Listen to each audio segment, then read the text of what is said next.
우리가 항상 무슨 술자리 가서 이야기하다 보면 마지막에 정치 이야기 하지 않습니까? 그리고 많은 사람들이 정치에 대해서 걱정을 많이 하고 있습니다. 그리고 어떤 사람들은 정치를 정말 꼴도 보기 싫다라고도 합니다. 그런데 이 세상을 바꿀 수 있고 우리 나라를 바꿀 수 있는 것은 정치라고 생각합니다. 지금 굉장히 바른 정치를 해보겠다고 어려운 길을 걸어가고 있는 분을 오늘 모셨습니다. 물론 정치인이 그런 정치를 통해서 바꿀 수 있는 것은 그 뒤에 거기에 적합한 국민들이 있기 때문에 가능하다고 생각합니다. 오늘은 보수의 미래라는 제목으로 유승민 의원을 모셨습니다. 유승민 의원은 제가 간단하게 소개를 드리겠습니다. 원래 유승민 의원이 강연을 하면 굉장히 모집하는 사람들이 많은데 제가 우리 K캠프 책임 교수로서 외부인들이 대부분은 좀 어렵다고 이야기를 했고 대신 우리 선배 기수들까지 포함해서 공개 강좌로 했습니다. 그런데 오늘 저는 이 강의실을 꽉 채워줄 줄 알았는데 다들 바쁘신 관계로 안타깝게도 채워질 못해서 내가 유 의원님한테 굉장히 미안합니다. 유승민 의원은 경북고등학교를 졸업하고 서울대 경제학과 위스콘신 대학에서 박사학위를 했고요. 여러분들이 아는 그 KDI라는 경제연구소에서 근무하시다가 정치에 입문을 하시게 됩니다. 그래서 지금 현재 4선 국회의원이시고 지난 대선 때는 기호 4번으로 나오셔가지고 아주 실패를 폭발하게 경험하신 분입니다. 어려운 분을 모셨으니까 여러분들께서 오늘 좋은 강의 들으시고 또 이따가 긴 시간은 아니지만 끝난 뒤에 간단하게 맥주 같이 할 수 있는 시간도 주신다고 하셨으니까 좋은 시간 되기를 바랍니다. 여러분들 유승민 의원을 큰 박수로 환영해 주십시오. 반갑습니다.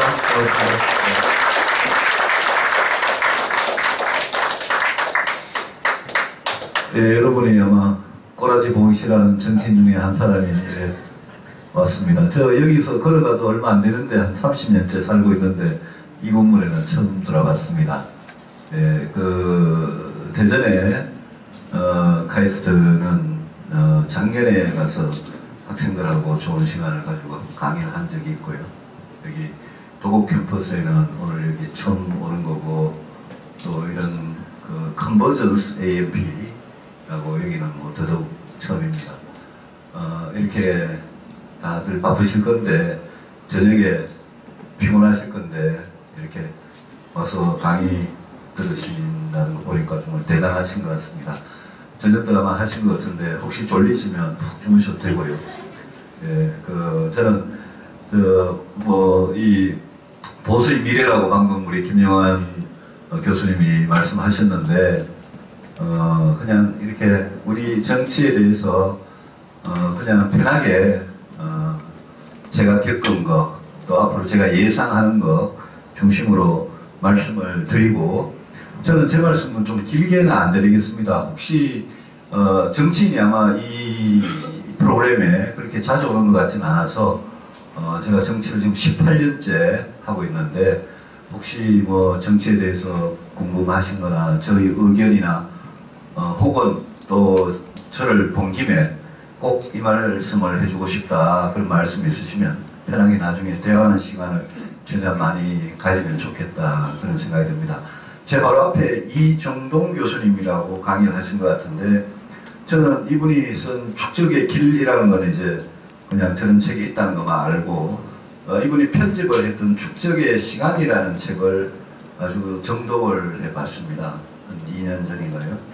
그 챕터를 쓰신 분들이 서울대 공대 교수님들이 주로 이 챕터를 뭐 쓰기도 하고 이정동 교수님하고 대화한 거를 이정동 교수님이 정리했다고 듣기도 했는데 그 중에 몇 분은 저는 뭐 경제학자 출신이었습니다만은 공대 교수님 중에 몇 분 아시는 분도 있고 그래서 제가 굉장히 재미있게 읽었습니다.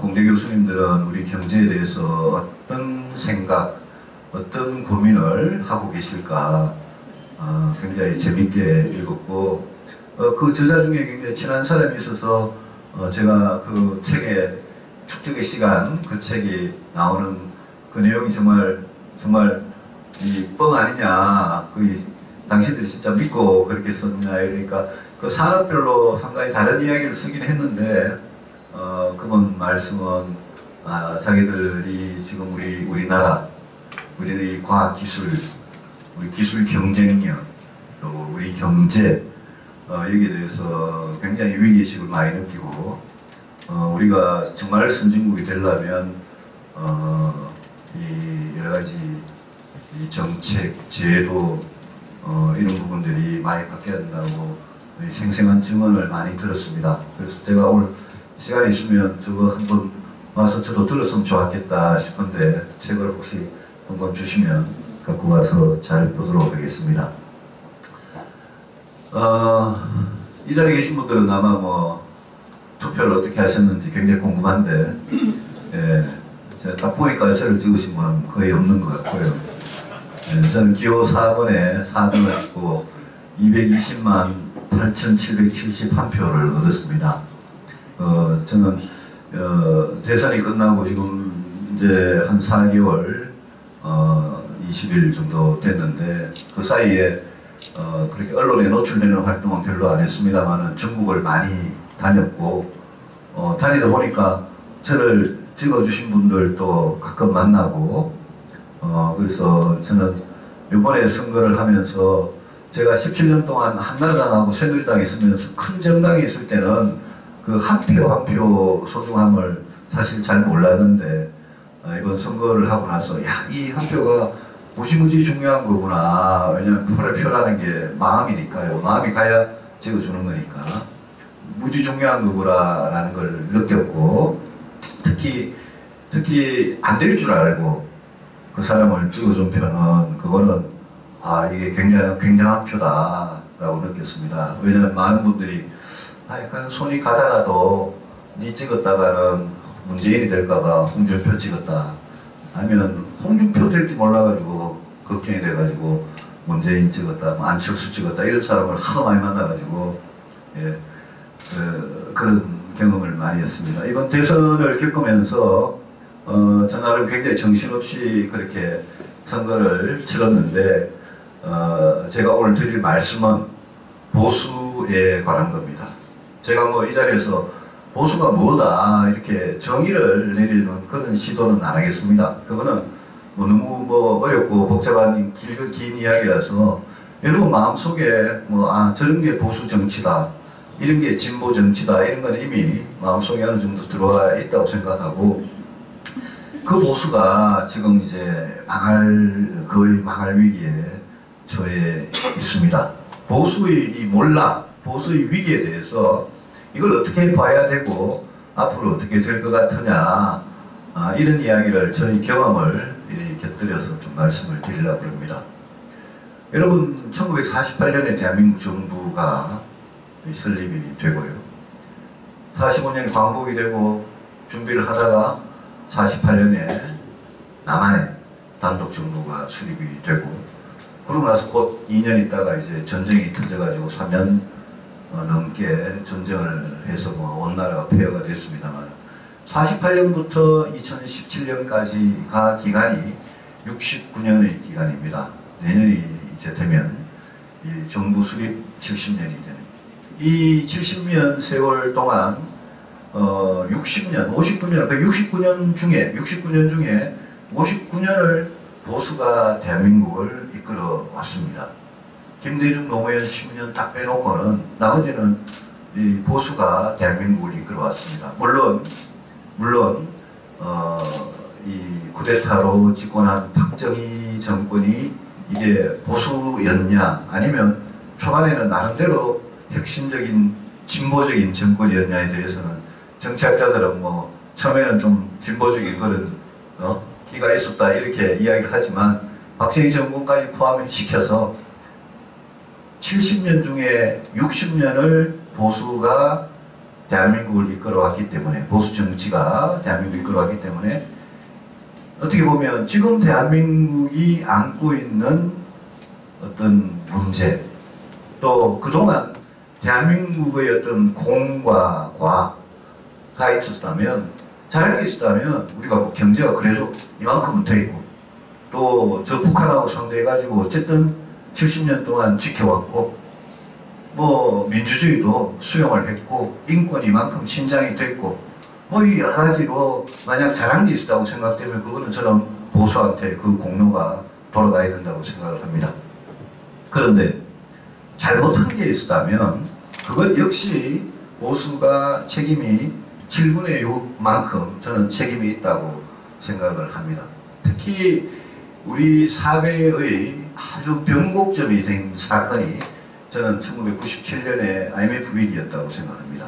IMF 위기 이전에 대한민국 사회와 IMF 위기 이후에 대한민국 사회는 저는 많이 달랐다고 생각하고, 정치적으로 또 하나의 변곡점은 그 10년 전에 1987년이라고 보고, 지금 우리가 갖고 있는 이 헌법이 이제 87년 헌법이니까 87년 체제가 정치적으로 30년을 왔고, 경제, 사회적으로는 97년 IMF 위기 이후 20년이 저는 굉장히 중요했다고 생각하는데, 최근에 올수록 저는 보수가 제 역할을 못했다, 그런 반성을 많이 했습니다. 이 반성은 제가 무슨 박근혜 정부 이런 거하고 아무 관계없이 아주 오래전부터 이런 반성을 많이 했습니다. 개인적으로 제 소회를 말씀을 좀 드리면, 저는 뭐 비교적 괜찮은 직장에 다니다가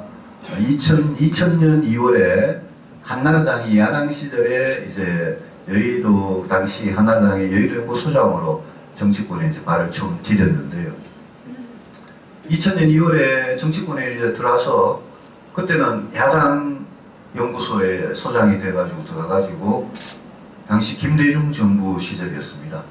그리고 2002년 대선에 지고 또 노무현 정부를 5년을 겪고, 그래서 야당을 처음에 8년을 하면서 정치를 시작했는데, 그때는 김대중 정부하고 노무현 정부 하는 게 너무 못하는 것 같아가지고, 정말 못하는 것 같아가지고, 도대체 뭐 국가 안보고 외교고 경제고 복지나 교육이나 모든 게 저는 정말 마음에 안 들어가지고 너무나 비판적이고, 사실 그 김대중 정부, 노무현 정부하고 투쟁하는데 제가 굉장히 앞장을 섰었습니다.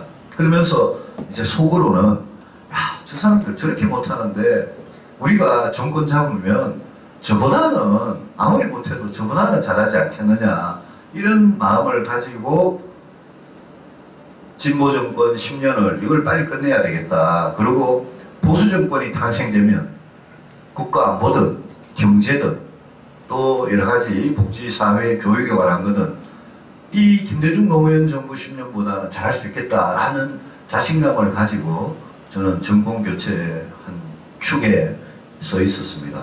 그래서 많은 국민들이 또 그런 기대를 가졌는지, 그래서 출범한 게 이명박 정부고, 그걸 이어받은 게 박근혜 정부입니다. 그런데 이명박 박근혜 정부 9년을 거치면서 제가 여당 안에서 뭔가 순서리를 하려고 해서 그런 게 아니라, 이걸 거치면서 김대중 노무현 정부를 비난하고 욕하고 했던 제 자신이 어느 순간 계속 좀 부끄러워지면서, 야, 우리가 이렇게밖에 못하려고 그날 일을 쳐가면서 직구를 했냐, 정권만 잡으면 세상이 바뀔 것 같은 그런 생각을 했는데, 이거는 아니다 싶은 생각이 자꾸 들었습니다. 그래서 저는 2010년, 9년, 10년 이 경부터 이대로 가면, 보수가 이대로 가면 보수는 언젠가 국민들로부터 외면을 받고, 정치라는 게 부자든 가난한 사람이든 젊은이든 어르신이든 다 그냥 한 표씩 딱 줘가지고 딱 투표해가지고 개봉해가지고 결과를 딱 끝내는 게 우리 선거니까 이대로 가면 언젠가 크게 외면을 받겠다 싶은 그런 생각을, 걱정을 내심으로 쭉 하고 있었습니다. 그게 이제 이명박 대통령 때 쭉 오고 박근혜 정부 쭉 오고 하면서 9년 동안 제가 돌이켜보면 뭐 길게 이야기할 건 없습니다만 뭘 못했냐라고 이렇게 돌이켜보면 첫째, 무능했습니다. 무능하다는 게 뭐냐? 우리가 정권 잡으면, 보수가 정권 잡으면 일단 안보든 경제든 우리는 굉장히 잘할 수 있을 걸로 생각했는데 결과적으로 잘한 게 없습니다. 굉장히 무능했습니다. 안보 2006년에 추석 때 10월 초에 북한이 1차 제일 처음 핵실험을 했는데 그때는 노무현 정부 말기였습니다.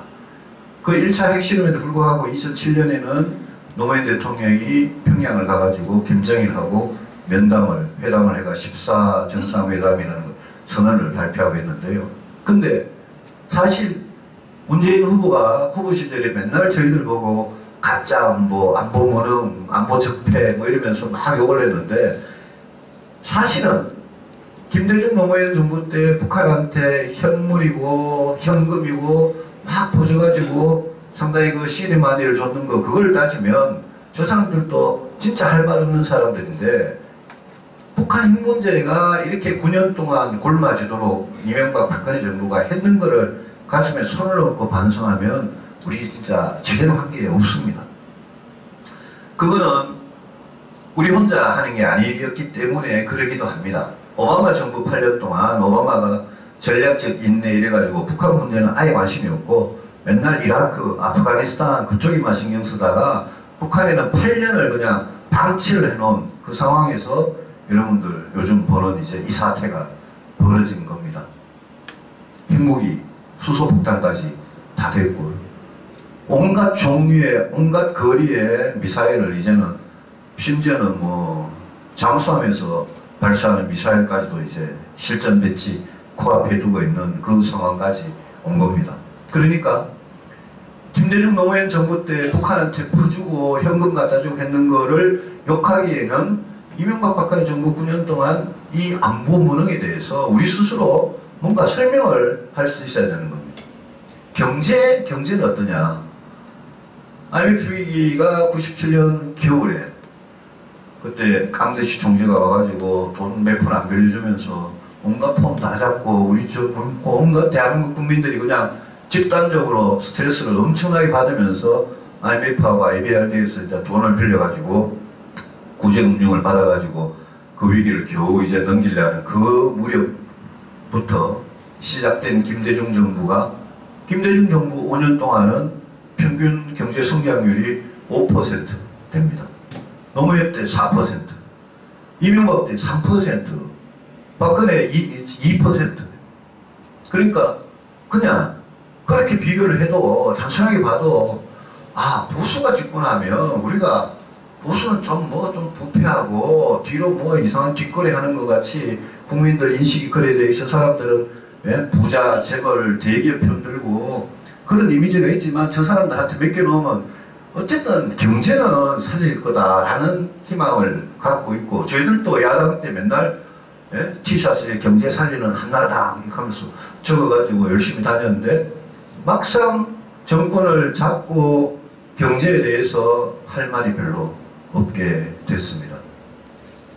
5432이니까 할 말이 없고 지금 문재인 정부 5년이 앞으로 우리 경제 성적표가 어떻게 될지 모르겠습니다만 어떻게 보면 대통령이고 정권이고 정당이고 관계없이 IMF 이후에 우리 경제는 거의 구조적으로 5년에 1%포인트씩 지금 내려가고 있는 미끄럼틀을 타고 쭉 내려가고 있는 그런 길인지도 모르겠습니다만 어쨌든 정권 차원에서 보면 왜 그러면 우리가 5년마다 이 난리를 치고 대통령 새로 뽑아가지고 대통령 되는 사람마다 내가 되면 위기 극복하고 경제 살리겠다고 그만큼 큰 소리 쳤는데 성적표는 어쨌든 그렇습니다.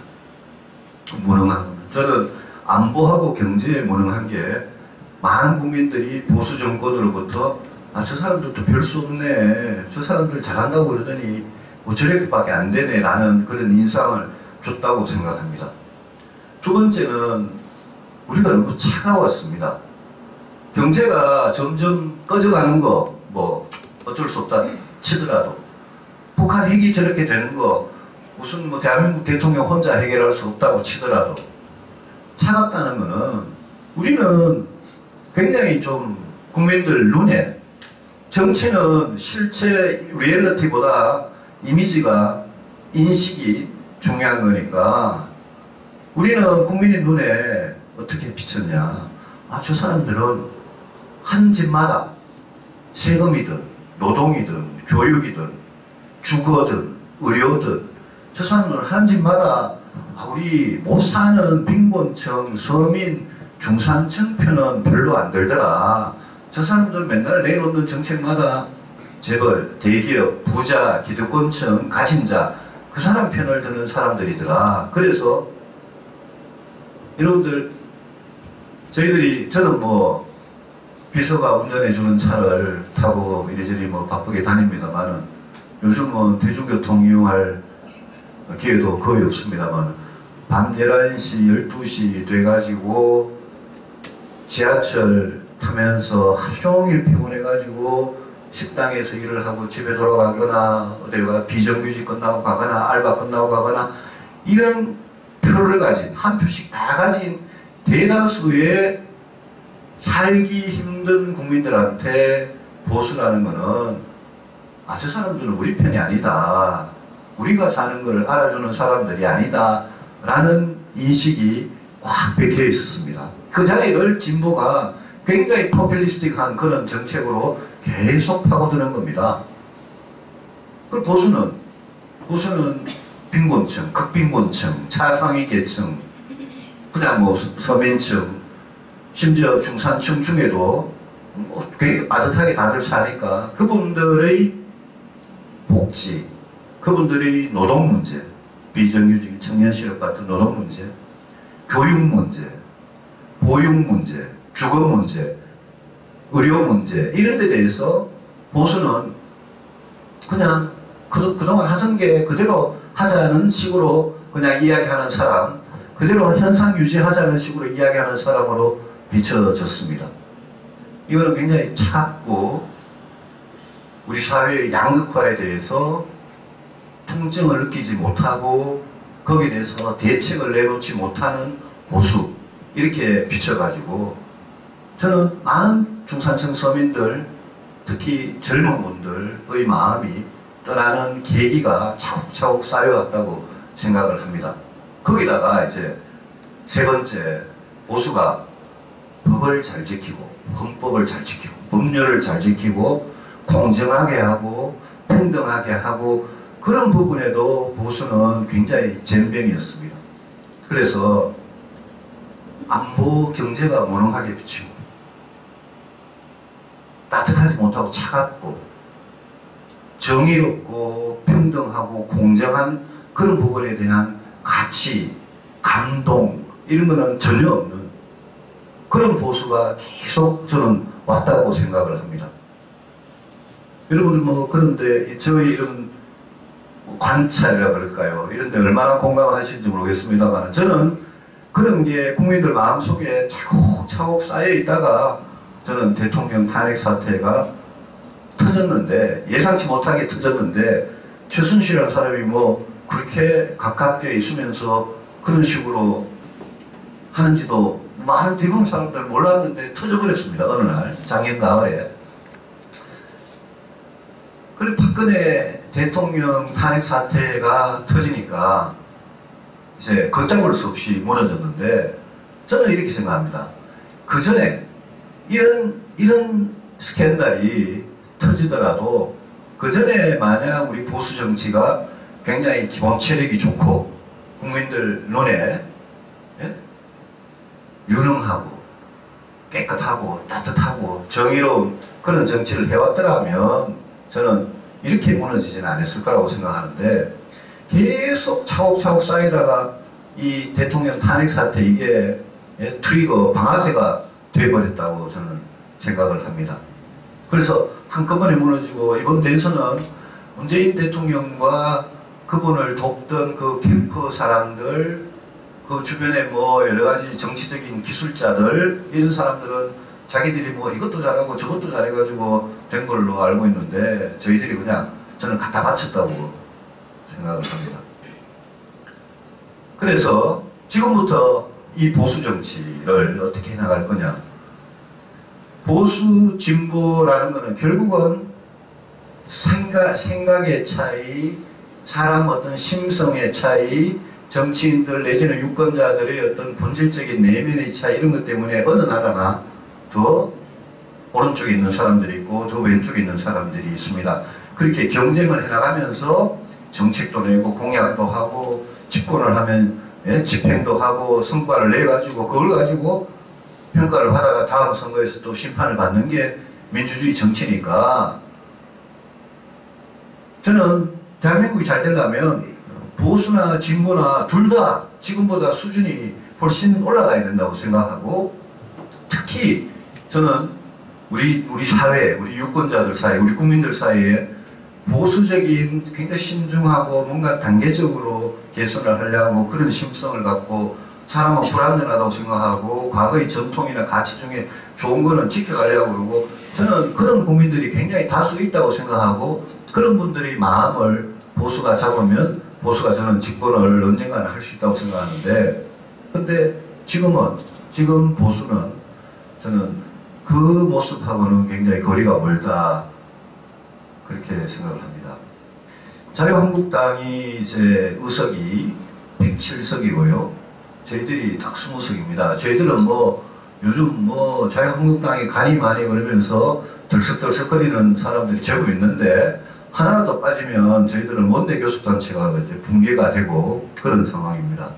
그런 상황에서 지금 굉장히 어려울 때 제가 이렇게 강의를 와서 이러고 있는데 근데 여러분들 자유한국당 홍준표 대표와 지금 자유한국당 사람들이 이끄는 모습 그 사람들이 지금 박근혜 대통령이 옛날에 레이저를 팍팍 쏘면서 서슬이 시퍼럴 때는 그 앞에서 찍소리 못하고 졸졸졸 따라다니던 사람들이 지금 와가지고 선거 때 박근혜 대통령 시컷 팔아가지고 그래 표받아 놓고는 지금 와가지고 박근혜 대통령 출당시킨다 그러고요.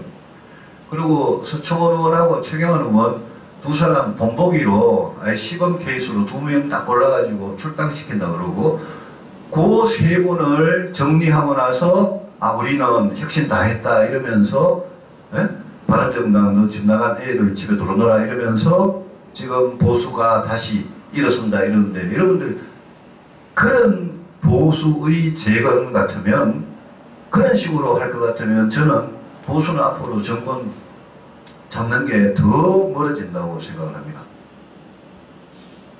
왜냐? 뭐 결국 선거는 국민 마음이고요. 국민들 마음이, 국민들 눈에 보기에 저 친구들이 진짜 정신 차려가지고 이제는 뭔가 좀 하려나 보다 이런 마음이 들어야지 일단 쳐다봐주고 그 다음에 처음에 우리 국민들 표 한 표 주는 거 굉장히 무섭습니다.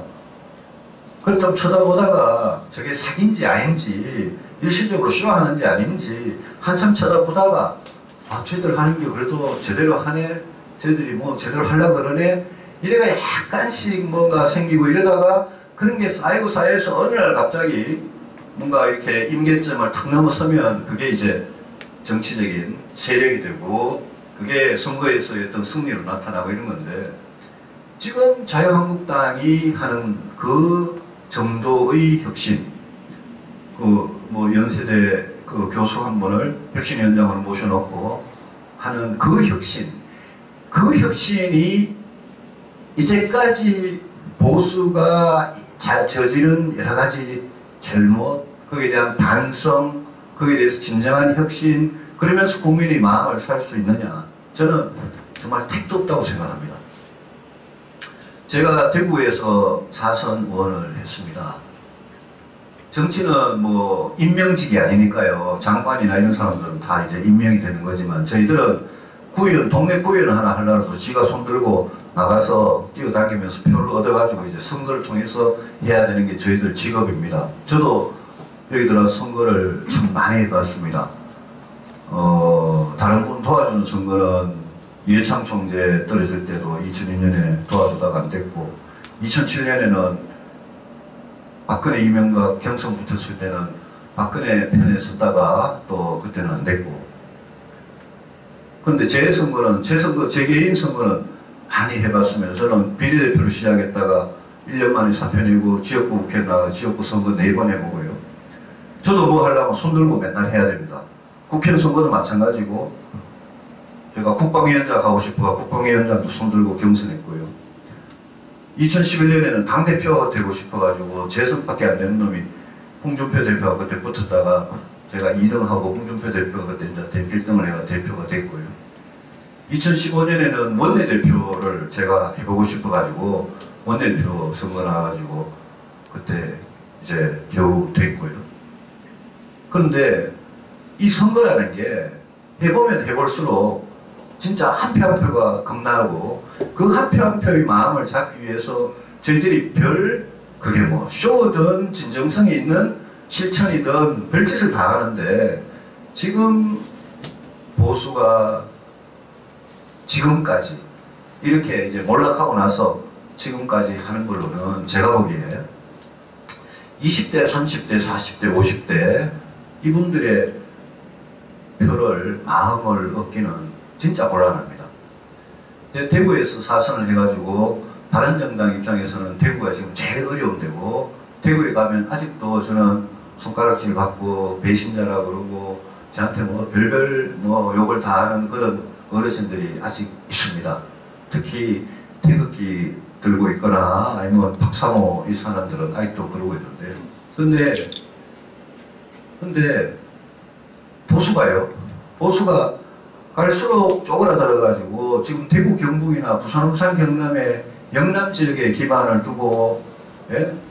있는 10% 15% 그 표 가지고 정치를 해보겠다. 그래야하면 지금 여러분들께서 만약 문재인 정부 하는 게 외교안보도 너무 불안하고 경제도 너무 불안하고 정규직 비정규직 정규직으로 만드는 것도 너무 급하고 예? 건강보험 하는 것도 너무 불안하고 복지에다가 막 10조 20조 팍팍 들어가는 돈을 막 쓰겠다는 것도 불안하고 누군가 문재인 정부 진보 정권이 저렇게 급하게 과속으로 무책임하게 저렇게 못하도록 누군가 견제해주고 싶다, 견제해줬으면 좋겠다 이런 생각을 하신다면 그러면 보수가 지금과 같이 해갖고는 그런 힘이 안 생깁니다. 내년에 지방선거 있고 3년 뒤에 총선이 있고 5년 뒤에 이제 대선이 있습니다. 그래서 저희들 보고 왜 자유한국당하고 빨리 무조건 합치라. 합쳐봐야 107 플러스 20하면 127입니다. 127을 해가지고 국회에서 표결하면 판판이 맨날 깨집니다. 그런데도 뭐 일단 그거라도 무조건 합쳐야 어떤 힘이 생기고 그래가지고 문재인 정부 저거 제대로 복주 못하도록 견제하라 그렇게 말씀하시는 말씀을 제가 굉장히 많이 듣는데 저는 그렇게 생각하지 않습니다. 단순히 지금 그런 식으로 합쳐가지고 지금 자유한국당, 그동안 새누리당, 과거에 한나라당이 하던 그거 그대로 답습해가지고 우리가 굉장히 잘났다고 뻑이고 많은 국민들 앞에 예? 그런 우리가 과거에 우리 가치라고 생각하는 그런 것만 계속 인풋으로 강조를 하면 그래가지고 되겠냐. 그래서 제가 그냥 말로가 아니라 제가 보수의 새로운 길에 대해서 저는 이야기를 한 지가 이제 한 7년, 8년째 됩니다. 저는 보수가 차가운 거 버리고 좀 따뜻했으면 좋겠다. 진보가 따뜻하게 저렇게 하는 것보다는 보수가 정말 책임감 있게 따뜻하게 했으면 좋겠다. 그리고 국가의 손길이 꼭 필요한 그런 국민들한테는 그런 거 우리가 다 해주는 그런 보수가 됐으면 좋겠다. 보수가 불공정하고 정의롭지 못한 그런 보수에서 벗어나서 보수가 좀 정의로웠으면 좋겠다. 제가 맨날 대한민국 헌법책을 들고 다니는데요. 우리 보수들, 전통적인 보수들은 헌법에서 맨날 자유시장 경제 이야기 많이 합니다. 안보 이야기 많이 하고, 진보는 복지 이야기 많이 하고요. 민주주의 이야기 많이 하고, 평등 이야기 많이 하고. 근데 여러분들 헌법을 얼마나 자세하게 보셨는지 모르겠습니다만 요즘 개헌 이야기하니까 또 많은 국민들이 뭐 개헌해야 된다 그러시는데요. 근데 대통령 이번에 탄핵 사태는 이 87년 헌법이 잘못돼 가지고 그런 사태가 온 게 절대 아니고요. 이 헌법을 안 지켜서 그런 게 왔습니다. 이 헌법을 보면 성장도 있지만 복지에 대해서도 이야기했고요. 평등에 대해서도 이야기했고, 자유에 대해서 이야기하지만 평등도 이야기하고, 권리와 책임, 굉장히 균형 있는 그런 헌법을 우리가 이미 가지고 있습니다. 이 헌법이 있는 대로 우리가 그렇게 못해서 문제지. 저는 보수가, 제가 생각하는 보수는 영역을 이제 확 좀 넓혔으면 좋겠습니다. 어떻게 넓히느냐? 저는 늘 따뜻하고 정의로운 걸 주장하는데 잘했으면 좋겠습니다. 그 방향으로 차가운 게 아니고 따뜻하게, 불의가 아니고 정의롭게. 가래 진보가 못하는 영역들이 있습니다. 외교안보 대표적인 겁니다. 외교안보는 문재인 대통령과 그를 돕는 사람들이 머릿속에 있는 북한, 그 사람들이 머릿속에 있는 중국, 그 사람들이 머릿속에 있는 한미동맹에 대한 생각, 이런 것들이 저희들하고 정말 다릅니다.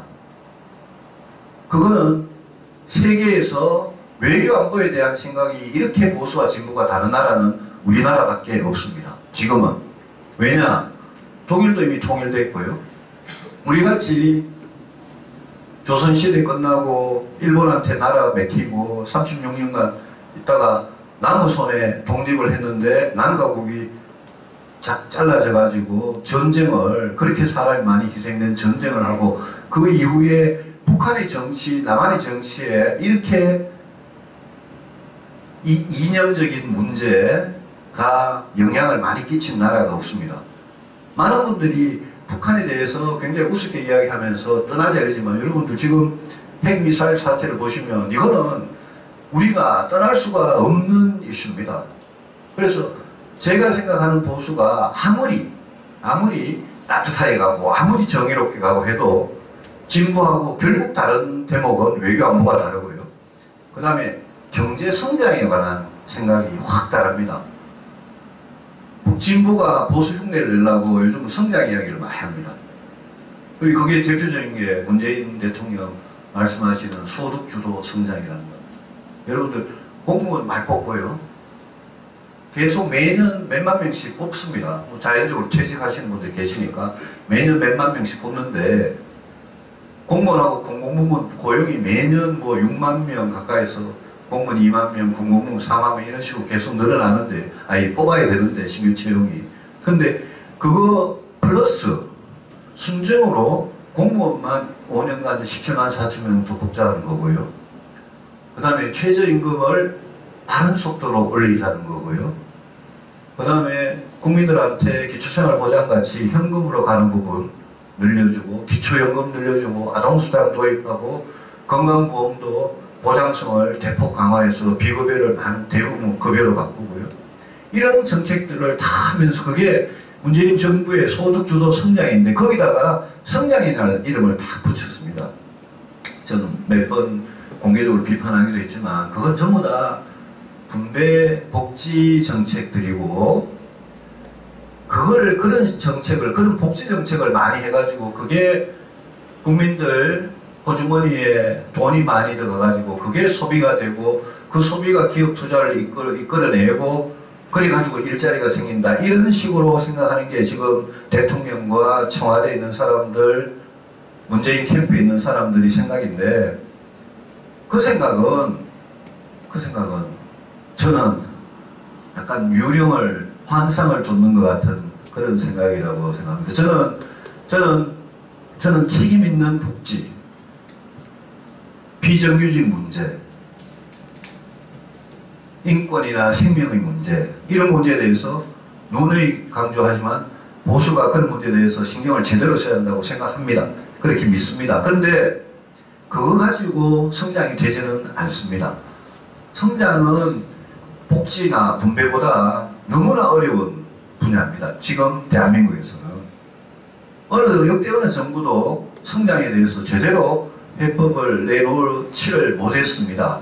그거를 문재인 정부는 이제 두리뭉실하게 소득주도 성장이다, 임금주도 성장이다 이러는데, 이 경제 성장의 문제를 해결하는 것을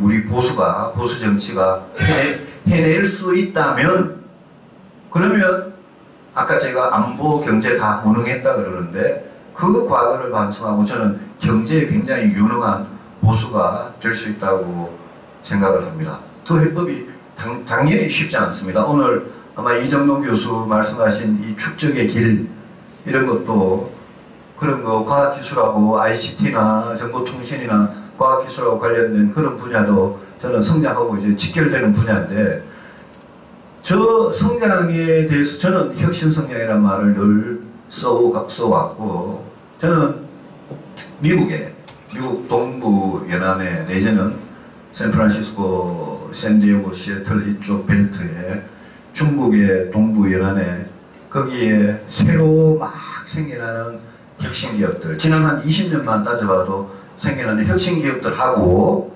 우리나라의 삼성전자, KT 출신이 있어서 그렇지만 KT, 현대자동차, 기아차 이런 기업들을 그냥 이렇게 딱 비교해 보십시오. 아마존, 마이크로소프트, 페이스북, 테슬라 이런 기업들, 중국에 최근에 20년 사이에 엄청난 기업들이 된 기업들이 있습니다. 무슨 바이두, 알바바 엄청난 기업들이, 텐센트 많습니다. 그 기업들하고 우리나라 기업들하고 비교해 보십시오. 우리나라 기업들은 지난 20년 동안, 제가 왜 20년이라고 그런가 하면 IMF 때 혼이 한 나지 않습니까? IMF 때 30대 재벌 중에 절반이 법정관리, 화의, 워크아웃에 들어갔으니까 절반이 망한 겁니다. IMF 때. 그래서 IMF 때 그만큼 그 전에 막 계열사 늘리고 부채 경영하고 경쟁력의 알맹이가 별로 없이 하다가 그게 계속 그냥 자전거 페달 밟듯이 성공은 해오도 외형은 확대하다가 IMF 때 한번 뻥 터졌으니까, 그때부터 지난 20년간 제가 삼성의 회장이었다면, 제가 현대차의 회장이었다면 어떻게 했을까? 반성할 대목이 저는 굉장히 많다고 생각합니다. 그게 우리가 박정희 시절부터 만들어온 재벌이 지배하고 중소 부품업체들이 1차, 2차, 3차 밴드가 돼가지고 쫙 이렇게 뭔가 군대 조직같이 해오던 그 경제 구조에서 탈피를 못하고, 그 안에서 우리가 혁신의 씨앗이 없었고, 그 안에서 창의적이고 혁신적이고 용감한 그런 기업가를 배출을 못해내는 사이에 미국, 중국 우리보다 훨씬 그냥 앞서갔습니다. 우리 한때 미국 경제 굉장히 우습게 생각하고 중국 굉장히 우습게 생각했는데, 지금은 이제 우리가 중국을 이제 스승으로 모시고 배워야 될 때 아니겠습니까? 왜 그래 됐느냐? 저는 우리 경제 구조에 굉장히 문제가 있었다고 생각합니다. 우리 금융에도, 우리 기업들에도 굉장히 문제가 있었다. 20년 동안 혁신 못했다. 우리나라에서 혁신하려면 우리나라에 이끌어가던 대기업들, 또 중견기업들, 그런 기업들에서 막 혁신이 일어났어야 되는데 저는 그거 못했다고 생각합니다. 그런 사이에 법제도는 예컨대 테슬라 같은 거 수입하는데 이렇게 오랜 시간이 걸리고, 여기 다 뭐겠습니까? 그래서 지금 저는 문재인 대통령이 대통령 되셨으니까 뭐 진보다 좌파다 뭐 그러지만 소득주도 성장 같은 이상한 소리 좀 하지 마시고, 그거는 그대로 하자 이거예요. 복지도 분배도 하고 싶으면 하자 이거예요. 필요하면 하자 이거예요. 그런데 이 성장 부분에 그게 중소기업을 살리든 스타트업을 붐을 일으키든 뭘 어떻게 하든 대기업이 좀 정신 차리게 만들든 이 부분에 외국인 투자를 뭐 왕창 끌어오든 이 부분에 뭔가 진짜 이렇게 정화를 시켜가지고 다시 우리 경제가 5, 4, 3, 2, 1 제로 마이너스로 가지 않도록 하는 거기에 집중을 해야 되는데 진보 정권한테는 그걸 발견을 못하겠습니다. 그래서 보수 정권이 그런 걸 할 준비를 하고 외교안보, 경제, 그 다음에 나머지는 합리적인 진보가 하는 것 중에 좀 합리적인 정책들은 우리가 과감하게 열린 마음으로 수용하는 그런 보수의 길로 저는 가면 그래서 3년, 5년을 준비하면 다음에는 저는 가능성이 있다라고 생각을 합니다.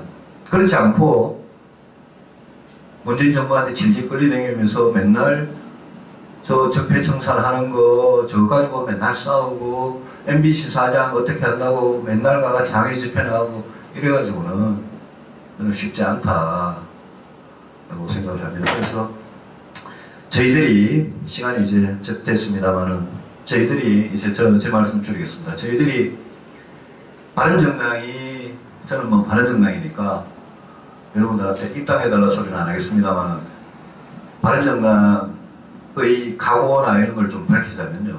저희들은 원래 33명이 나와가지고 13명이 돌아가고 지금도 뭐 당이 깨질락 말락 그러고 있습니다만은 프랑스에서 선거를 보셨을 거고요.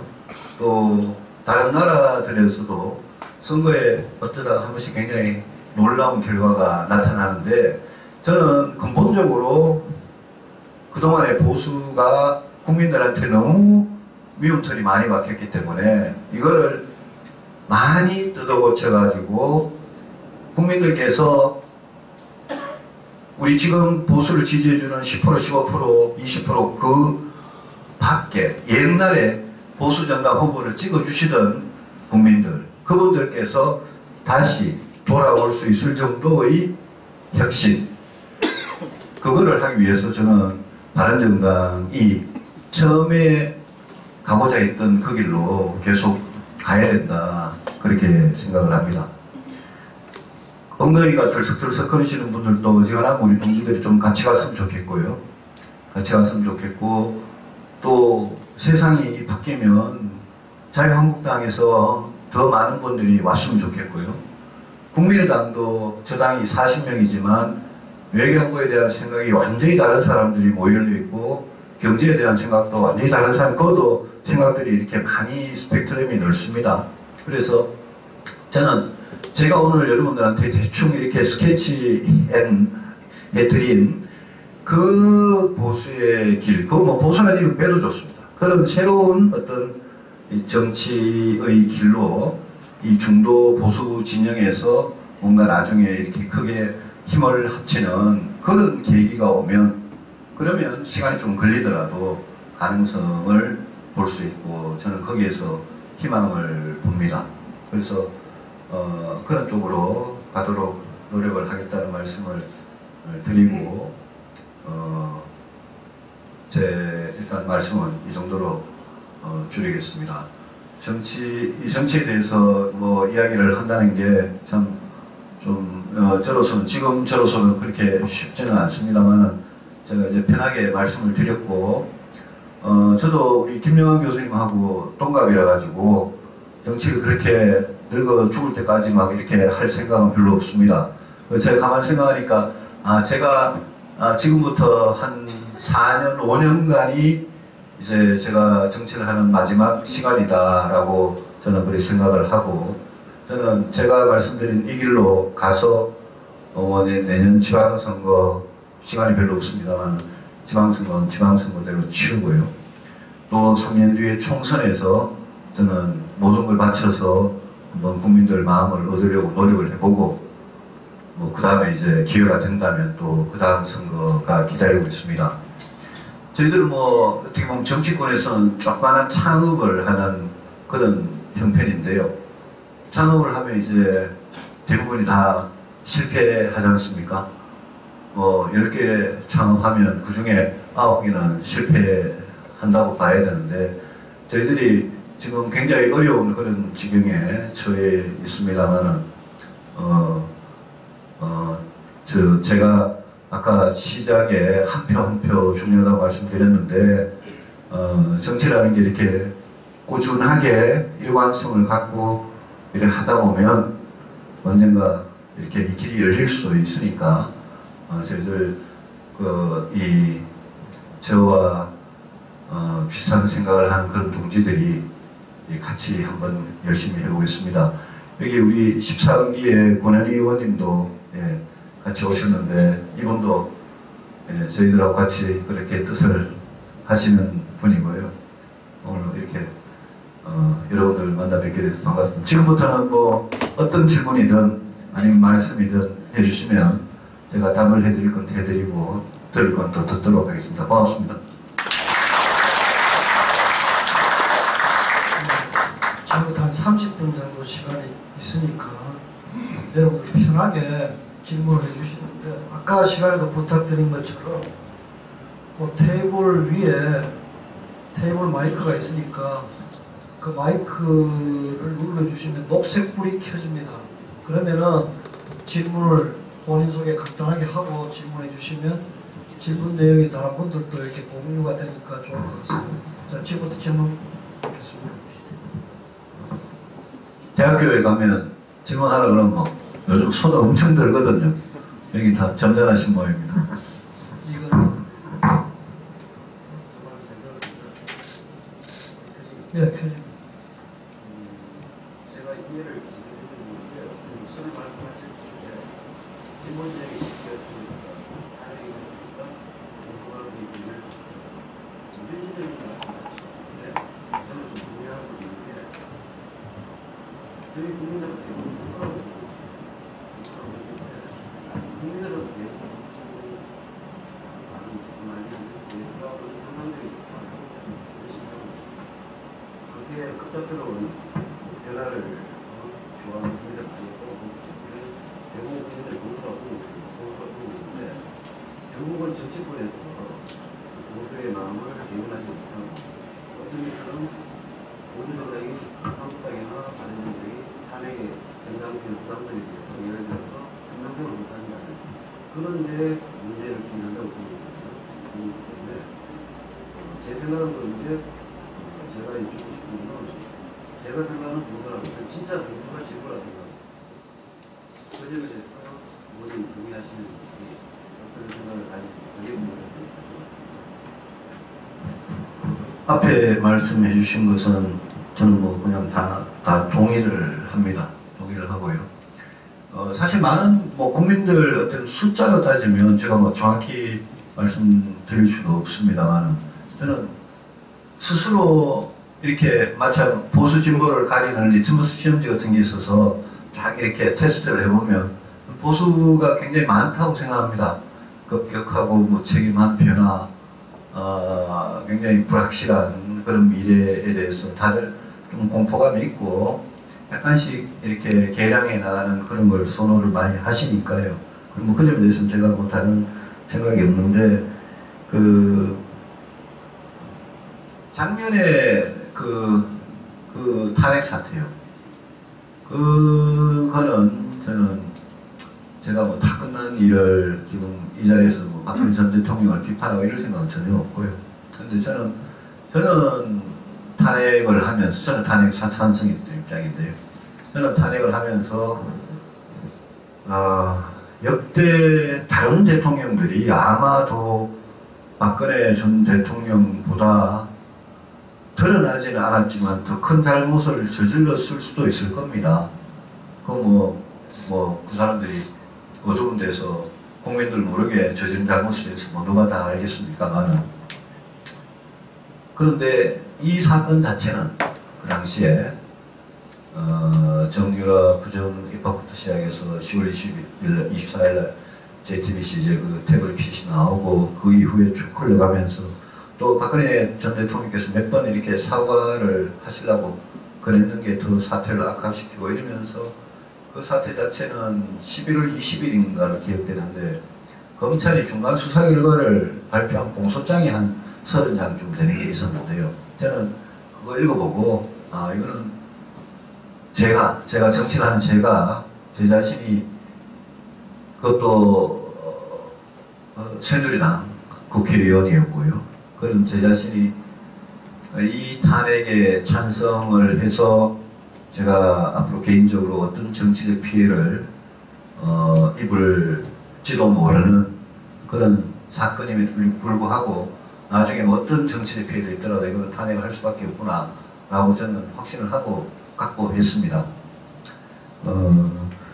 진짜 보수가 진보라는 말은 이거는 이재명 시장이 이런 자기가 진보다 진짜 보수다 이러면서 이제 이런 이야기를 하는데요. 이미 진짜 보수가 진보라는 말씀을 무슨 뜻으로 하신지 모르겠습니다만 저는 이렇게 이런 이야기에 대해서 이렇게 생각한다. 우리가 이제 역사의 진보라는 말이 있습니다. 역사가 뒷걸음질 쳐서는 안 된다. 역사는 더 나은 세상을 위해서 조금이라도 한 걸음 앞으로 나아가야 된다. 그거를 역사의 진보, Progress in History라고.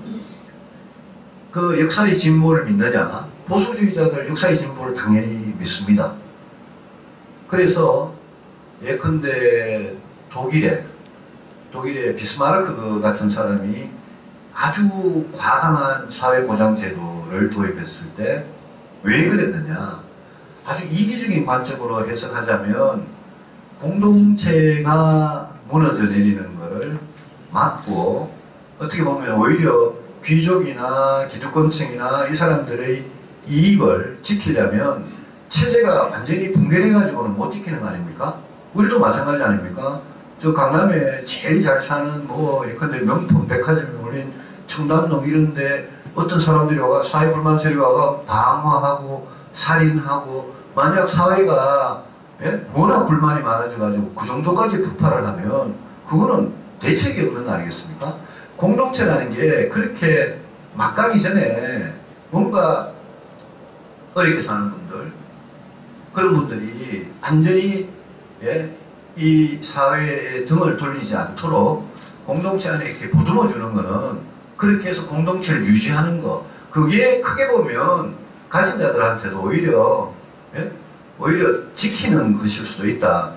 나는 아주 나쁘게 해석해도 그런 관점에서 보면 서양에서 영국도 그렇고요. 독일도 그렇고 미국도 그런 게 있고요. 보면 보수 정치인들이 굉장히 위대한 그런 사회 개혁을 성공해낸 적이 많았습니다. 보수가 하는 사회 개혁은 그거는 과거의 선진국 역사를 보면 영국에서도 처칠이 그랬고요. 처칠 훨씬 전에 베버리지 보고서라는 것도 보수당이 아주 주도를 했고요. 프랑스도 보면 보수당이 굉장히 그 사회보장 쪽에 적극적입니다.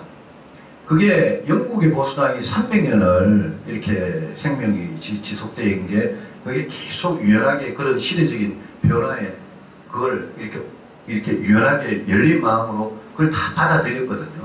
저는 한국의 보수당이 지금 시대적인 변화에 마음을 열고 그런 걸 받아들이고 공동체를 지키는 노력을 해야 된다고 생각하고 공동체를 지킨다는 게 보수니까요. 지키는 게.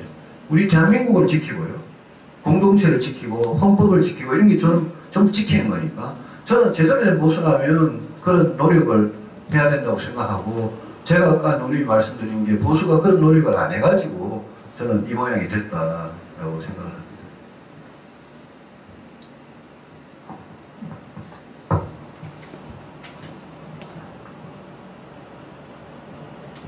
해주십시오.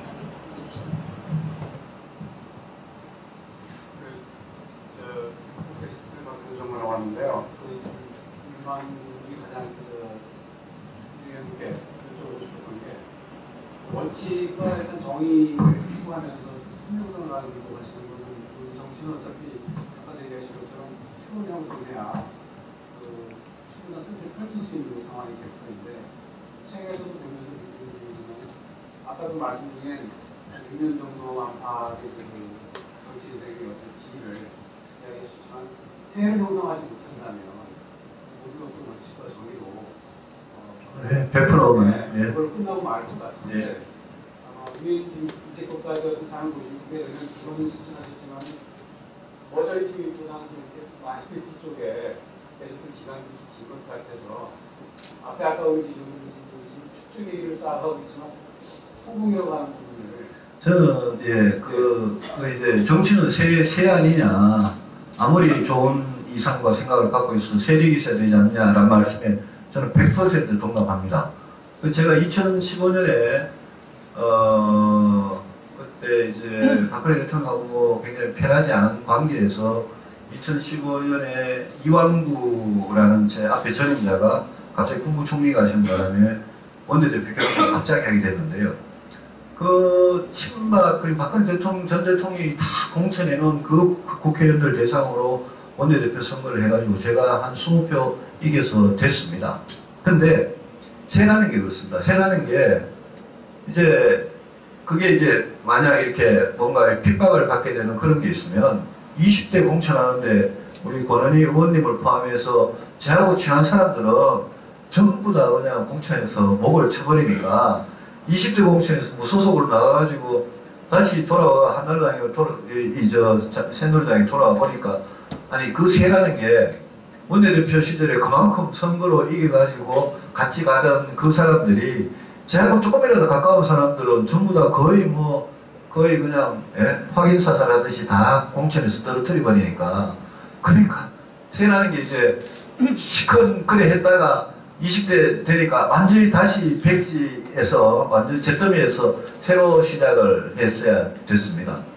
그래서 저는 그렇게 생각합니다. 저는 뭐 지금은 그 말씀이 저한테는 너무나 맞는 게 지금은 바른정당이 20석 밖에 없지 않습니까? 20석 밖에 없는 이거라도 이제 지키기 위해서는 저희들이 모든 거 다른 거 다 버려야 되느냐, 아니면 다음 아까 제가 누누이 말씀드렸지만 다음 이 선거에 우리가 한번 올인을 해서 가봐야 되느냐. 그 다음에 통합을 하더라도 제가 이렇게 한번 말씀을 드려볼게요. 제가 지금 내일 이 당 깨고요. 자유한국당에 들어갔다 제가요. 그러면 자유한국당이 지금 갤럽 여론조사 보면 한 10% 11% 지지도입니다. 그 저희들 바른정당에서 뭐 저든 김무성 대표든 누구든 우리 의원들이 자유한국당에 들어가면 그러면 자유한국당 지지도가 올라갈 거냐? 저는 안 올라갈 거라고 생각합니다. 왜 안 올라가느냐? 저희들이 이야기하고 약속했던 거를 그걸 믿고 저희들을 지지해 주셨던 분들은 자유한국당이 절대 안 나옵니다. 저 모습의 자유한국당에는. 저희들이 그냥 무장 해제하고 지금 자유한국당이 그냥 기어 들어가면 그러면 자유한국당 지지도가 지금 11% 10%에서 갑자기 20% 30%가 될 거냐? 아닐 거라고 생각합니다. 그래서 저는 오히려 통합이라는 게 새를 모으는 게 그게 새를 모은다는 거는 국민들께서도 워낙 어떨 때는 무서울 정도로 똑똑하시고 현명하시거든요. 국민들 보시기에 그래 그렇게 모여가지고 그런 정치를 하겠다고 이렇게 모이는 것 그거는 좋다라는 그런 통합이 있고요. 그게 아니고 뭐 지방선거 앞두고 2번하고 4번하고 이렇게 흩어져 있으면 안 되니까 그냥 모으자라는 거하고는 이게 한 차원이 다른 이야기입니다. 그래서 저는 제가 정말 아까 원칙이라고 말씀하셨는데 뭔가 명분이 있는 그런 중도 보수 전체를 아우르는 명분이 있는 그런 통합 같으면 그건 뭐 국민의당도 포함했어요. 그런 거 같으면 저는 늘 마음이 열려 있습니다. 열려 있는데 지금 우리 당 안에서 뭐 자유한국당도 마찬가지고요.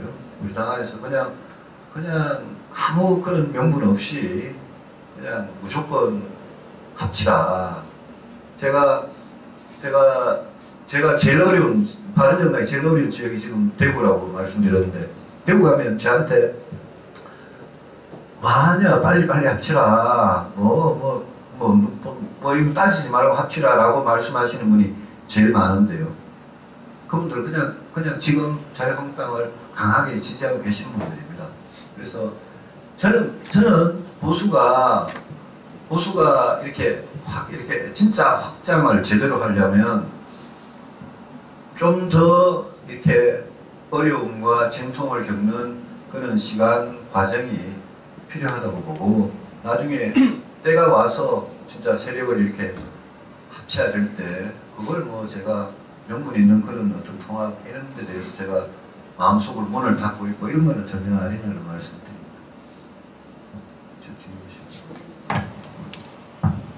먼저 그 강사님의 강의 잘 들었습니다. 저 8기 황병주라고 합니다. 먼저 저는 전 국방위원회 위원장으로서 계셨을 때 생각하고 계시는 그 통일관을 두고 싶고요. 그리고 지금 현재 우리 그 대한민국에 남아 하실 월남하신 아니면 대한민국으로 들어오신 그 세터민이 한 3만 명 정도 되는 걸로 알고 있습니다. 그래서 탈북자들에 대한 어떤 생각이 어떠신지 알고 싶고요.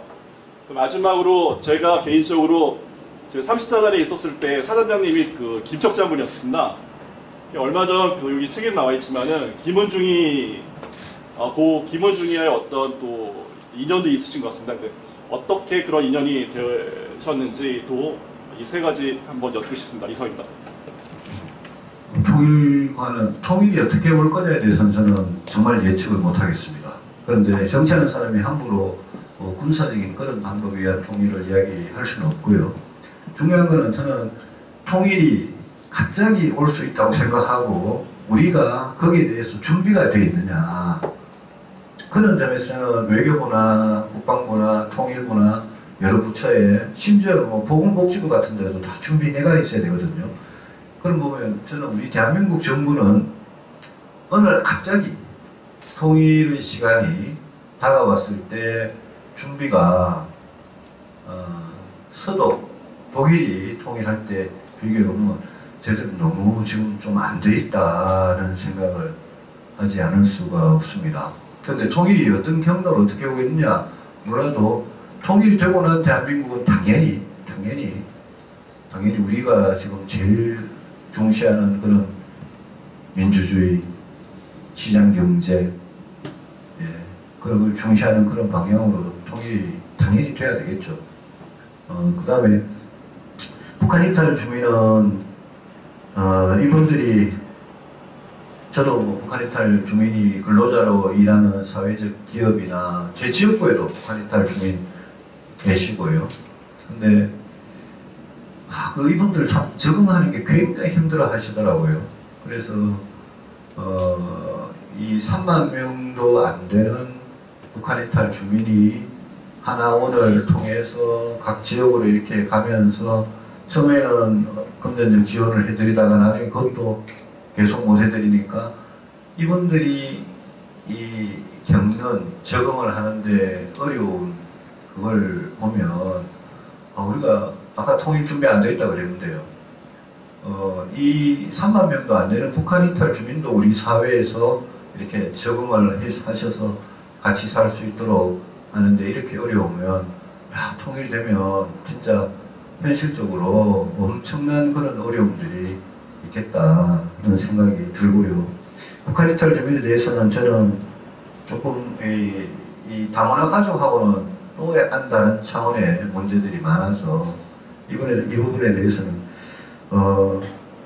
지금 통일부가 하고 있는 그런 정책에 한 가지 좀 허점 같은 게 개선이 됐으면 좋겠고요.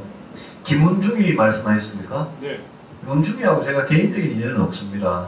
다만 저는 국회의원 생활을 지금 13년, 14년째 하면서 제가 국방위를 8년을 있었습니다. 국방위원장도 하고요. 그래서 전방에 백령도, 연평도부터 시작해서 저 어디 고성까지 거의 안 가본 부대가 없고 무기에 대해서 저는 굉장히 관심이 많고요. 사드도 저는 제일 먼저 도입하다가 얻는 사람이고 그런데 도입 주장하다가 그랬는데 김은중이 이 부분은 제가 군 어머니사라고 있습니다. 군대 안에서 군대에 보낸 아들이 갑자기 어느 날 갑자기 죽었는데 부모가 연락받고 늦게 도착해서 가보니까 현장은 말끔하게 청소가 되어 있어 버리고 증거는 없어지고 수사관이라고 헌명히 수사해 놓은 걸 보니까 도저히 이해가 안 되고 그래서 아들의 시신을 찾아가지 않는 부모들이 많습니다. 그래서 전국의 군병원의 냉동고에 찾아가지 않는 시신들이 굉장히 많습니다. 그게 전부 다 군 의문사 사건입니다. 그 사건에 대해서 부모들이 진실을 규명해달라는 그렇게 원하는 부모들이 있고, 어떤 부모들은 진실 규명은 나 포기할 테니까 우리 아들 순직 처리라도 해달라 이렇게 원하시는 분이 있고, 아주 사연은 다양합니다. 그런데 과거 보수 정권이 이런 부분에 대해서, 저는 보수 정권이 이런 부분에 대해서 제대로 처리를 못하는 게 그게 저는 문제라고 생각합니다. 왜 아들을 군에 보내가지고, 멀쩡한 아들이 군에 갔는데 어느 날 갑자기 사망을 했는데 도저히 그 전날까지 통화를 하고 자살할 애가 아닌데, 그런 부분에 대해서 그걸 왜 진보라는 사람들이 그런 걸 독점하도록 왜 허용하느냐라는데 저는 늘 문제의식을 갖고 있었습니다. 그래서 제가 국방에 있을 때는 제발 장관, 육군참모총장 이런 사람들한테 이 부모들 모셔가지고 다시 조사하고 설명드리고 이래야 되는데, 이분들이 그게 잘 안 되는 게, 보면 강원도 22사단 자살 사건은 그 당시에 사단장이 지금 현재 국방부 장관이고 뭐 이런 식으로 돼가지고 안 걸리는 사람들이 없는 겁니다. 우리 군의 간부들이. 그래서 이 부분이 그 부모들 입장에서 보면 그 뭐 명쾌하게 해결이 안 된 사건들이 너무 많아서 제가 관심을 갖다 보니까 김은중이 사건을, 그거는 JS에서 일어난 사건이고 그 사건을 알게 됐고, 그러다 보니까 이제 그분의 아버님이 3스타 출신인데 그 아들이 김은중이 아닙니까? 그런데 그 3스타 출신이 평생을 자기 아들 죽었는 그 사건 밝히려고 그래가지고 요번에 이제 겨우 순직 처리되지 않습니까? 계속 밝히겠다고 그러시는데 그분 알게 됐습니다. 그래서 뭐 개인적인 인연은 없고, 우리 사회에, 군 이야기를 잠깐 이야기했습니다만, 우리 사회의 각 부분에 이거는 절차와 규정과 뭔가 조사를 하는 거, 그렇게 공정하게 이루어지고 투명하게 이루어지느냐, 이런 부분이 저는 이 의문사 비슷하게 각 부분에 너무 아직은 정말 후진적인 그런 게 많이 남아서, 그런 부분이 개선이 안 되면 국민들께서 우리가 진짜 괜찮은 나라다 이런 생각이 안 드실 거고요. 저는 이게 옛날에 제2연평해전이나 천안함 사건이나 뭐 다 해당된다고 봅니다. 저는 세월호도 마찬가지라고 생각합니다. 그래서 이런 부분에 대해서 진보는 마치 이런 게 인권, 정의 이런 게 자기들 전유물인 양 생각을 하고, 보수는 이런 이슈만 나오면 저거는 진보정권 사람들이 시민단체가 그냥 하던 거에 데모하고 하던 거 우리는 피해가자. 백남기 농민 사건도 그렇고요. 자꾸 피해가자 그러는데, 그거를 가지고 진보가 정치적으로 이용을 하고 하는 거 잘못됐다고 생각하고, 저는 오히려 보수가 그래 공정하지 못한 부분이 있었나, 뭐가 국가 권력의 남용이 있었냐, 이런 부분에 대해서 조사해서 투명하게 해서 잘못된 거 있으면 처벌하고 바로잡자. 뭐 그렇게 하는데 그게 무슨 진보의 전유물이고, 보수는 거기에서 그런 이야기만 나오면 두려워서 무서워서 도망가고, 그런 건 아니다 라는 생각에서 의문사 사건에 대해서도 이야기를 많이 했습니다. 네, 오승진.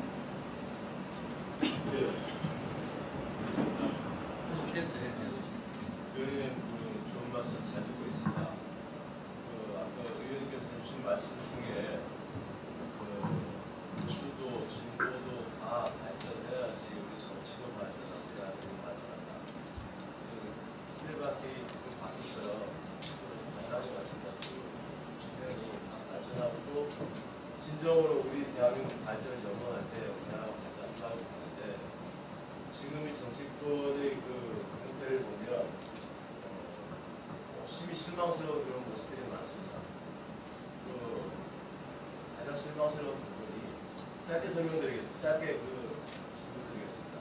아까 의원님께서 강조하셨던 보수의 미래에 대해서 따뜻한 보수를 강조하셨는데, 그에 더해서 저는 하나를 더 더해드리고 싶은 그런 모습이 있습니다. 그것은 좀 큰 보수, 좀 대인배다운 그런 큰 정치를 하는 인물, 그런 정당을 국민들은 바라고 있다고 생각을 합니다. 예를 들어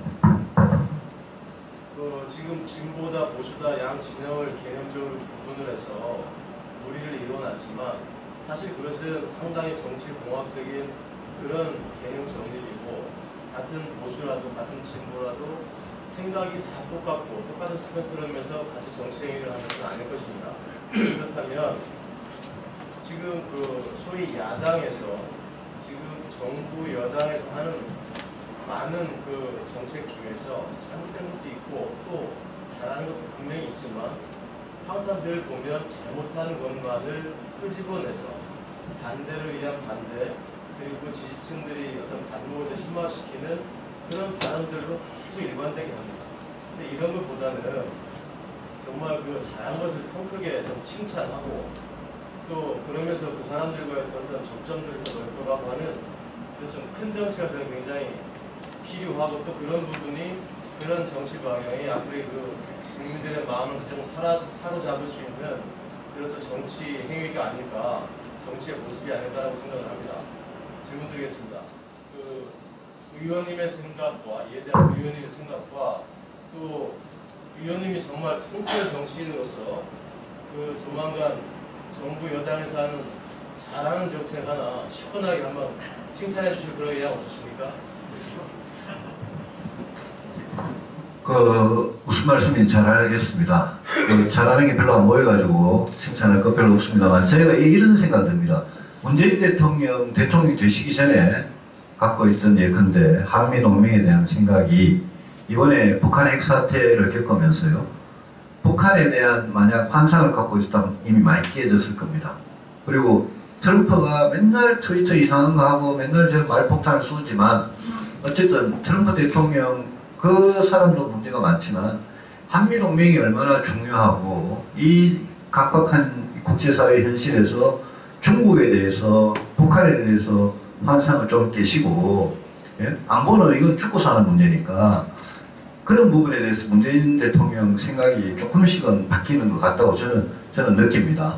그래서 그런 부분은 오히려 자꾸 과거에 후보 시절에 옛날에 그 친문 세력들한테 둘러싸였을 때 지금 청와대 NL 출신들, 운동권 출신들 그 참모들한테 둘러싸인 그 생각에서 벗어나서 이제는 진짜 이 위험을 똑바로 직시를 하시고 뭔가 돌파구를 마련하시겠다면 저는 적극 도와드려야 되겠다고 생각을 합니다.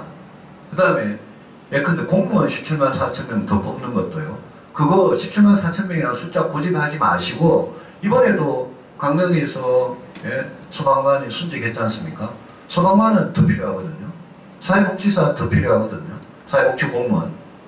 그리고 꼭 필요한 공무원이 어디 있냐 현장에 그거에 대해서 여야가 모여서 합의를 하는 거 저는 그런 거 합의하면 적극 저는 합의를 하려고 합니다. 그리고 세금 한 푼도 여러분들한테 안 거두고 이 많은 돈을 다 쓰겠다는 아닙니까 지금? 겨우 초고소득층한테 소득세 올리고 2천억 넘는 법인 소득에 대해서 법인세 기껏 MB 이전 시절로 되돌리고 그 정도로 해봐야 1년에 맥시멈 한 5조 정도밖에 안 되는데 그거는 문재인 대통령이 지금 발표한 정책 할 수가 없거든요. 그러면 문 대통령께서 어느 후보든 지난 대선 때는 이거 다 하겠다 저것도 하겠다 저도 많이 그랬습니다. 근데 문 대통령께서 지금 차라리 여야 대표들을 모아가지고 좋다 5년 동안 내가 진짜 비정규직을 위해서 우리 빈곤층을 위해서 내 진짜 이런 걸 하고 싶었다. 그러면 한 이 정도 속도로 이렇게 가면 어떠냐라고 합의를 하고 이거는 세금 같은 걸 건드리는 거는 어느 정치인이 감히 세금 건드립니까? 담배세 올리다가 박살나지 않습니까? 그런 거야말로 제가 통큰 정치라고 표현하셨는데 합의의 정치죠. 진짜 꼭 필요한 것들을 하는 거는 합의의 정치죠. 그런 걸 합의를 할 수 있는 영역을 만들려면요. 문재인 대통령이나 민주당도 자기들 생각이 무조건 다 옳다라는 그런 독선 버려야 됩니다. 그리고 야당도 맨날 노무현 대통령이 왜 자살했냐 그리고 홍준표 대표식으로 하루에 하나씩 막말을 하고 이럴 게 아니라 야당도 만나가지고 그래 뭘 하고 싶냐 이 정도까지는 우리가 다 동의할 수 있다라는 부분을 국정 전 분야에 걸쳐서 저는 찾아낼 수 있다고 생각합니다. 청와대 가가지고 밥 1시간, 2시간 먹어가지고는 해결되는 문제가 아니고요. 그거야말로 문 대통령이 마음을 열고, 그죠? 지금 더불어민주당 127석밖에 안 되는 더불어민주당 가지고 국회에서 뭘 하겠습니까? 법 하나 통과 못 시킵니다. 예산 마찬가지고요. 그러려면 모여서 합의를 해야죠. 합의를 하면 저는 그런 합의를 위해서라면 사흘이고 나흘이고 진이 빠지도록 여야 대표가 대통령하고 그렇게 해서 어느 정도 합의가 되면 그 다음부터는 국회에서 방망이만 두드려 통과만 시키면 되는 겁니다. 그렇게 할 부분이 저는 굉장히 많은데 그걸 안 하고 계시거든요. 그래서 협치라는 게요. 합의라는 게 이게 뭐 컨버전스, 예? AFP입니다만은 컨버전스라는 건 우리 옛날에 수학하고 경제학에서 되게 많이 쓰는 건데요. 아니 뭔가 컨버전스가 되려면 서로 이렇게 진폭을 왔다 갔다 하면서 어느 정도 균형에 이르는 과정이 필요하고 그걸 가지고 합의를 하는 거 아니겠습니까?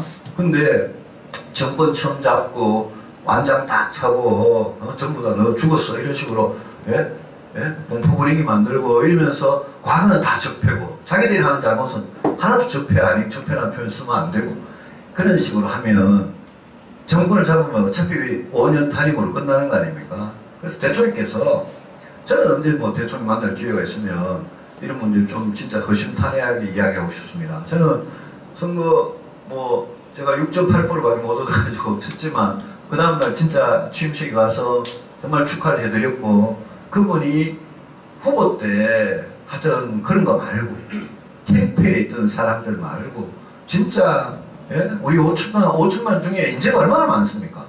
진짜 당평 인사를 하면서 진짜 잘해주길 바라요. 저는 박근혜 대통령 처음 출마할 때도 마찬가지 심정이었습니다. 근데 잡고 나니까 안 하더라고요. 주변에 따라다니는 몇 사람이 그 사람들이 대한민국에서 얼마나 B급 C급들인데 그래서 그런 식으로 하면 안 되는 거죠. 그래서 좀 합의를 하고 국회를 그냥 뭐 존중하는 이런 차원이 아니라 뭔가 일이 되도록 해야 될 거 아닙니까? 그러면 국가를 위해서 자 앞으로 5년 동안 성장 문제는 저출산 문제는 복지 문제는 노동도 박근혜 정부 때 하는 거 이런 거 다 버려버리고 자기들 하고 싶은 거 골라가지고 그런 고집을 버릴 줄 알아야 된다고 저는 생각합니다. 야당도 마찬가지고요.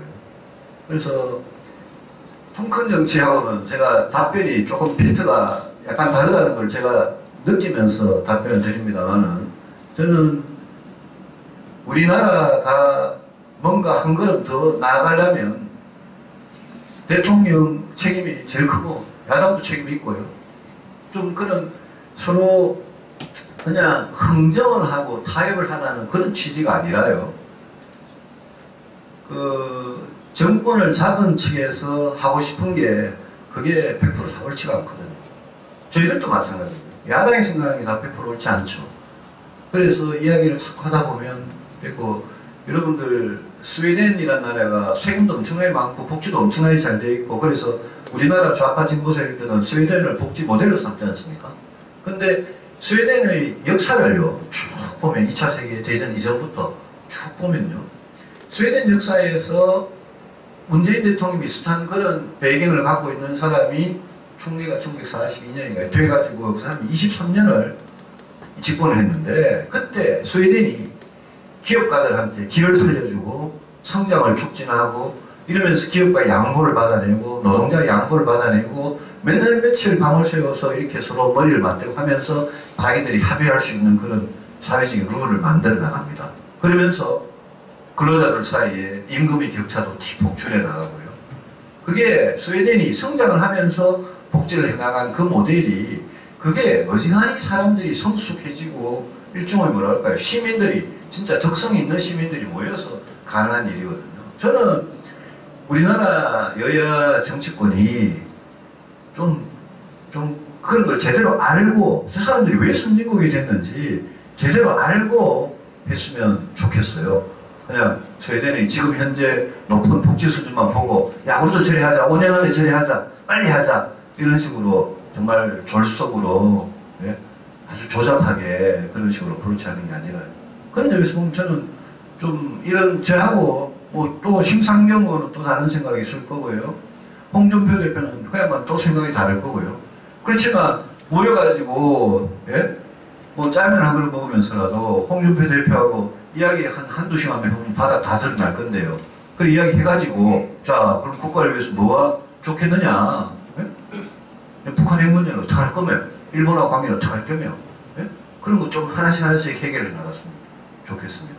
그런 점에서 저는 통큰 정치가 아마 질문하신 분 통큰 정치하고 100% 맞는지 몰라도 그런 점에서 좀 노력을 해보려고 생각을 하고 만약 지금 당이 지금 굉장히 어수선합니다만 저희들 뭐 작은 정당이라도 그래도 국회 안에서 15분의 1의 의석을 갖고 있습니다만은 만약 제가 당을 대표하는 그런 만약 상황이 오면 저는 굉장히 적극적으로 그렇게 하려고 그러고 그런 점에서 야당이 영어로 오포지션 파티 아닙니까? 야당은 원래 오포지션을 하긴 합니다. 반대를 하긴 하는데 정말 뭘 대안을 갖고 이렇게 반대를 하다 보면 서로 이렇게 소통하고 대화하면 좀 그 나라를 위해서 좋은 그런 거 할 수 있지 않느냐 생각하고 그 통큰 정치 말씀하신 거는 제가 명심을 해서 그렇게 하겠습니다. 제가 말씀하신 대로 문 대통령 잘하는 거 있으면 진짜 대형 스피커가 되고 통 크게 한번 칭찬할게요. 예. 자, 시간이 이제 지났습니다. 아쉽지만 질문 한 가지만 받고 마무리하도록 하겠습니다. 예, 손병환 의원. 실물을 안 밝히고 질문을 드리려 했는데 저희가 지금 국정감사를 받는 기관에서 말씀을 드려가지고 혹시 오늘 제가 질문 드리는 거는 제 개인적인 어떤 생각을 말씀드리는 거라고 생각하시고 그냥 이 자리에서 말씀해 주시고 이러셨습니다. 위원님께서 쓰신 책들을 잠깐 짧은 시간 읽어봤는데 참 많은 부분에서 공감이 갑니다. 근데 한 가지 부분에서 조금 제가 좀 여쭤보고 싶은 게 그 안보 부분에서 그 국방위원장을 하시면서 사드의 어떤 배치 필요성을 강하게 주장을 하셨거든요. 근데 제가 생각하는 안보는 뭐 휴전선에서 총을 들고 뭐 나라를 지키는 것도 있겠지만은 산업 현장에서 이렇게 뭐 치열하게 이렇게 이제 전쟁을 치르는 그런 부분들의 안보도 산업 현장부터 잘 못 들었습니다. 산업 현장에서 치열하게 국가 간의 경쟁을 치르는 이런 현장의 안보도 굉장히 중요하다라고 생각을 하는데 제 주변에도 그런 사람이 있지만 중국이나 중국과 관련된 사업을 하는 사람들은 지금 국가가 등 뒤에서 쏜 미사일을 맞았다라고 생각을 하거든요, 현장에서요. 그런데 위원님께서 그 사드 배치를 국회에 주장하실 때 그 당시에도 중국의 사드에 대한 반발이 지금처럼 클 거라고 예상을 하셨는지 또 만약에 그 위원님께서 지금 집권을 하셨다면 지금 현재 그 사드로 인해 야기된 중국과의 갈등을 어떤 방법으로 푸시려고 하는 대안들을 갖고 있는지 또 지금 거꾸로 놓고 뒤집어 봤을 때 지금 판단을 했어도 과연 사드 배치는 필요하다라고 생각하시는지 그 부분에 대해서 질문을 좀 드리겠습니다. 일단 사드 필요성부터 말씀드리겠습니다. 여러분 사드는 여러분들 모두의 생명을 확실하게 지켜주기 위해서 그거는 뭐 200% 필요한 겁니다. 성주에 배치된 사드는 수도권 2,500만 원 보호를 못하고요.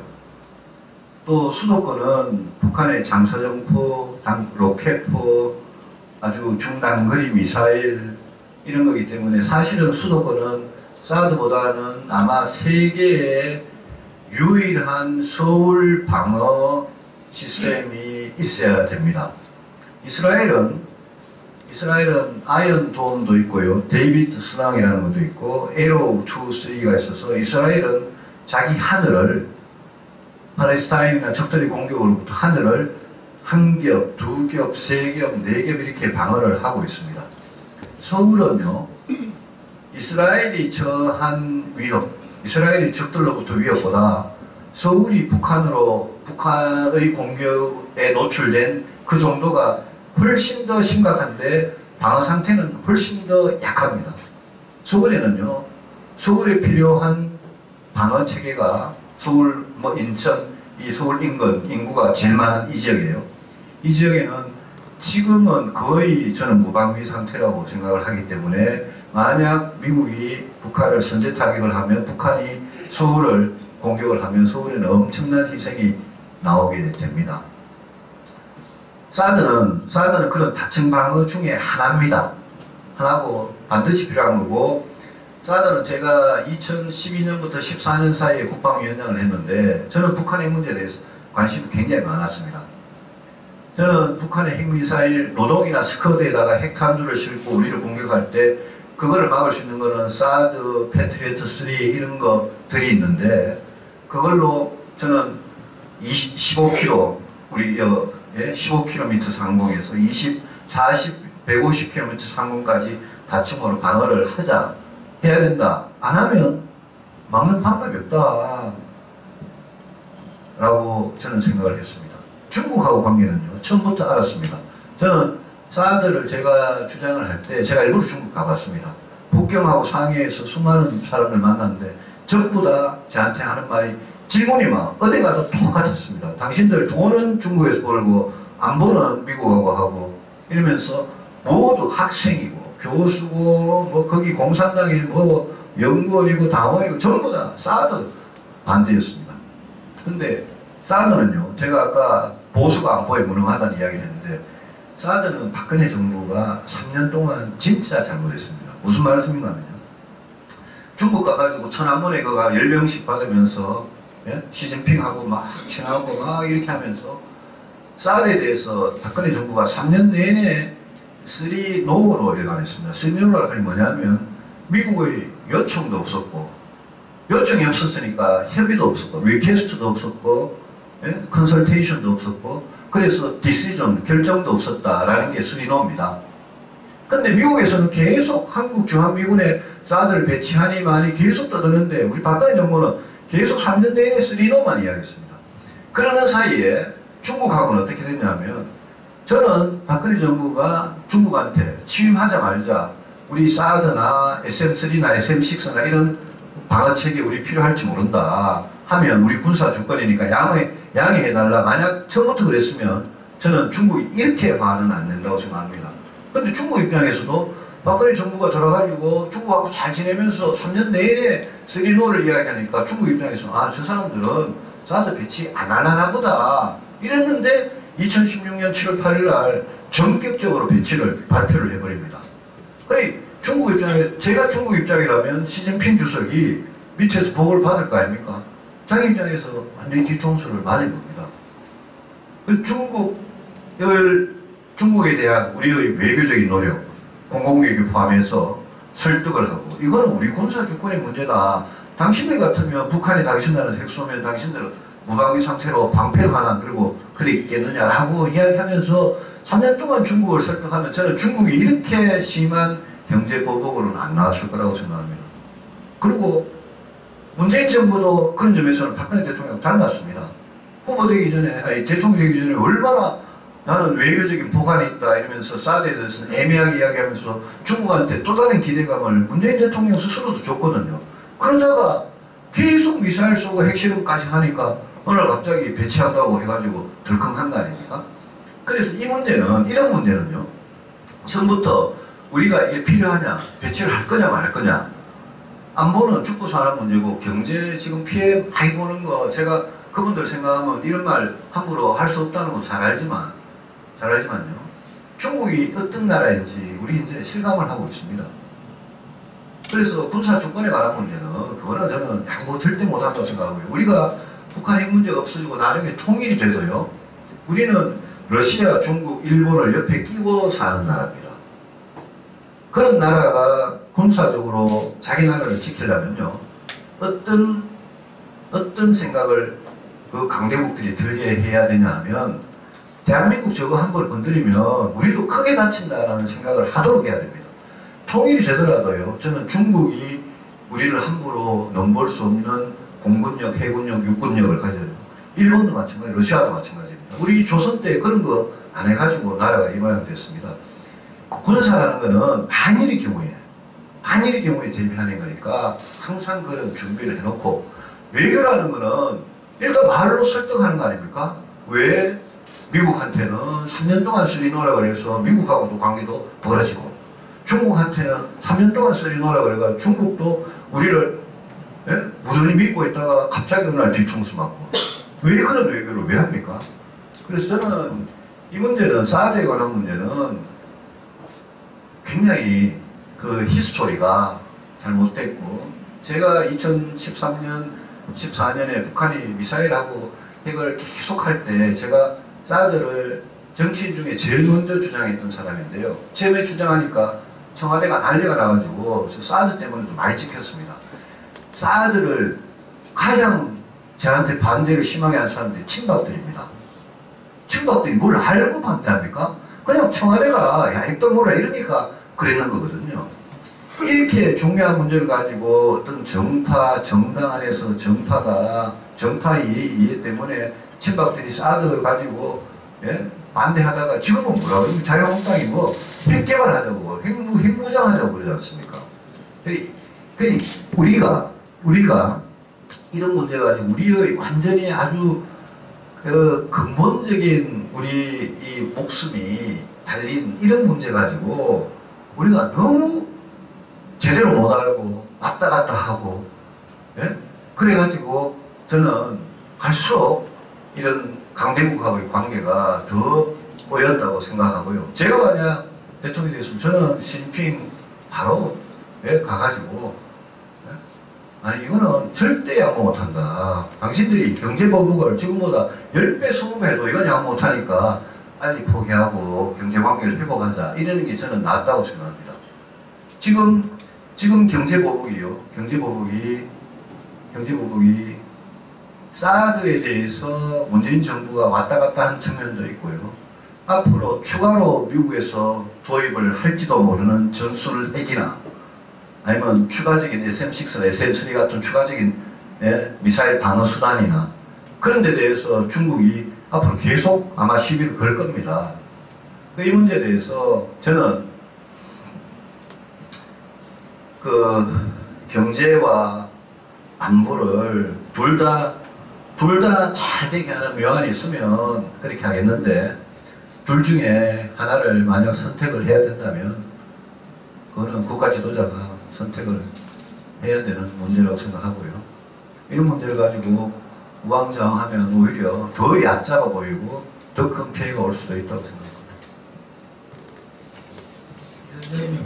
큰 박수로 고맙습니다. 예.